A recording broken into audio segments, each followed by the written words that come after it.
Hi friends, అందరికీ నమస్కారం. చూడండి, ఈరోజు ఇదేం చెప్తా తెలుసా? ద్రాక్ష గ్రేప్స్ బుట్టి. ఒక బాక్స్ వచ్చేసి 100 రూపీస్ అనమాట. 3 కేజీలు ఉంటాయి. తమరా బాగా 3 కేజీస్ ఉంటాయి. సో చూడండి ఎంత బాగా వాళ్ళు ప్యాక్ చేశారు.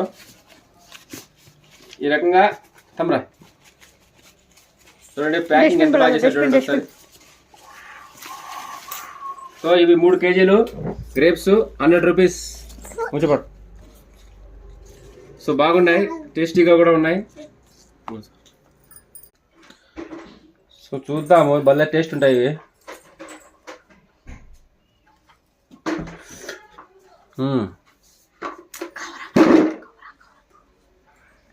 నల్ల ద్రాక్ష ఈ సూపర్ టేస్ట్గా ఉంటాయి ఇవి. సో మొత్తం 3 కేజీలు బాక్స్ 100 రూపీస్. ఇంకా